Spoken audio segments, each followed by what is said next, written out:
संदेश खाली को कंडेम भी किया आप लोगों ने, लेकिन टीएमसी कह रहा है कि गिरफ्तारी हो गई है फिर भी बीजेपी पीछे पड़ी हुई है। देखिए, गिरफ्तारी हो गई है, लेकिन गिरफ्तारी कैसे हुई है, कितने दिन बाद हुई है और कितनी मुश्किल के बाद हुई है, और वहाँ पे महिलाएं और जो आम जन है वो कितने अपने आप को प्रताड़ित महसूस कर रहे हैं। कभी शहंशाह आ जाता है, कभी बादशाह आ जाता है, कभी कोई और आ जाता है, और लगातार ये जिस तरीके का ममता नामा पढ़ रहे हैं, वो आप सब जानते हैं कि ममता के राज में कोई ममता नहीं है महिलाओं के प्रति। और एक तरफ प्रधानमंत्री है, भाजपा की सरकार है जो लगातार महिला सुरक्षा को लेकर चिंतित है और काम कर रही है, और महिलाएं एक तरफ सुरक्षा का जो भाव है वो चाहती हैं, और दूसरी तरफ ममता जी जैसे राज में ये काम नहीं हो रहा है। तो संदेश खाली जो है वो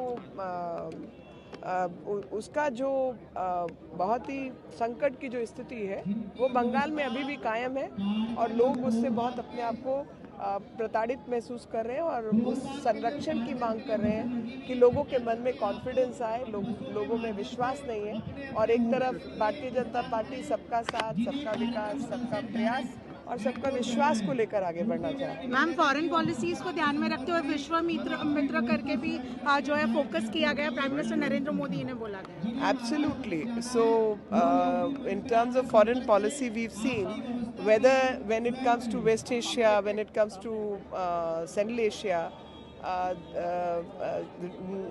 our extended neighborhood, the kind of relationship which has warmed up and which has got its depth during Prime Minister Modi ji's time period is something no past period can even dream of.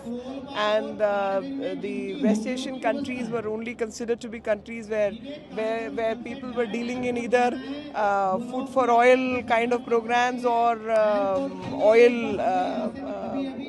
procurement. But today we have such deeper relationship and beyond just oil between the countries, and there are 5 nations from West Asia who have given their highest civilian honor to the Prime Minister Modi. It just goes to show that how foreign policy has been impacted by the Prime Minister's presence and his interventions. Thank you, ma'am.